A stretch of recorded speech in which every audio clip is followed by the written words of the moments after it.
Here's a demo of 8P, my working version of 8P. In this case, I've started it up with a quote from Dickens. Notice the title of the file appears up here in the title of the panel for the input.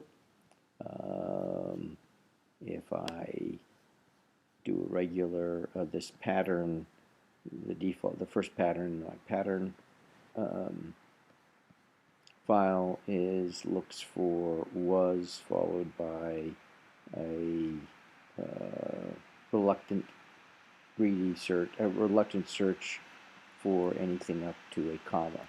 So the first time I do a find, it was the worst of times because it's a lowercase w, not the uppercase W there, and was the age of wisdom, was the age of foolishness.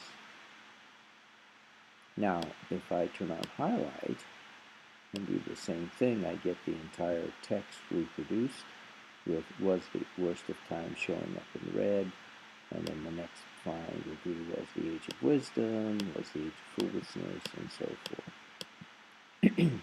The next pattern that I go to is the same pattern but with a greedy search, and just a single find will show what happens. Basically, we get the first was, and then we go down to the last comma in the document.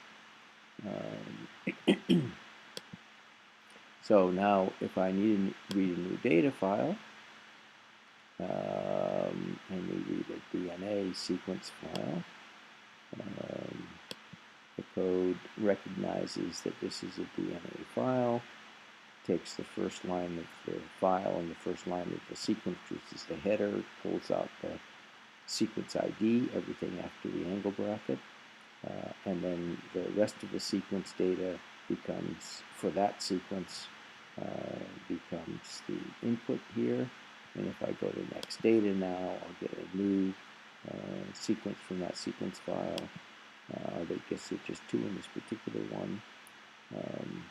And then I have a number of, we have to read a new regex file to go along with it,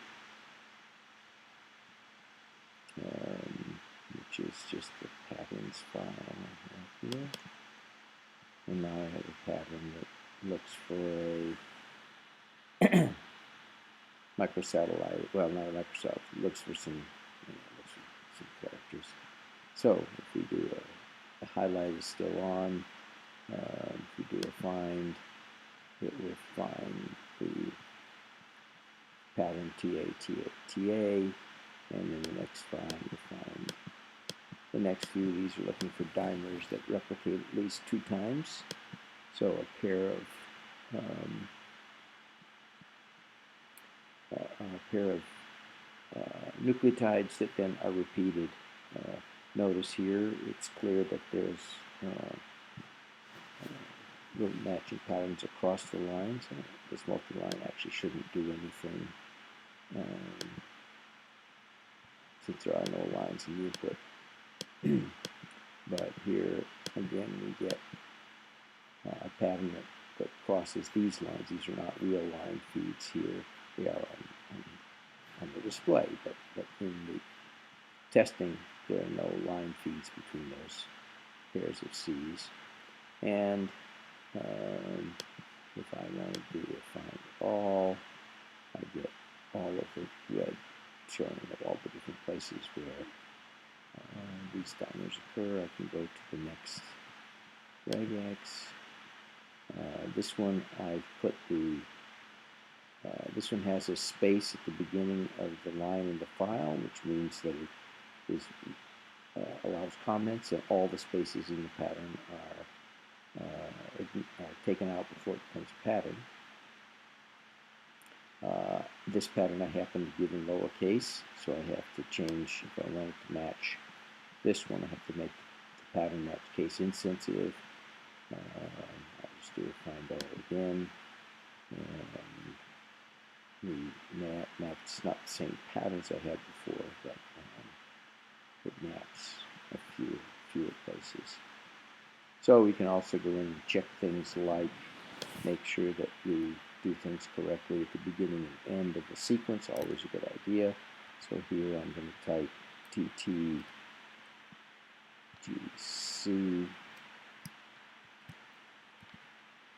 which is the beginning of the pattern here, to make sure that I can appropriately match the beginning of the pattern's beginning of the string. It does, and appropriately match one at the end. GGTCCT.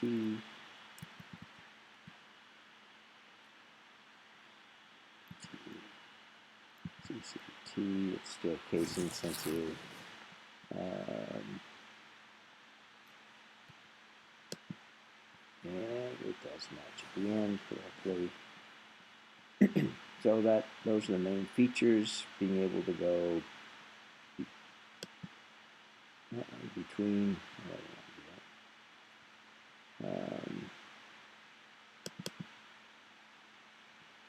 So being able to read a data file that is a DNA file, and then go from one sequence in the file to another, and from one regex in the file, the regex file to another.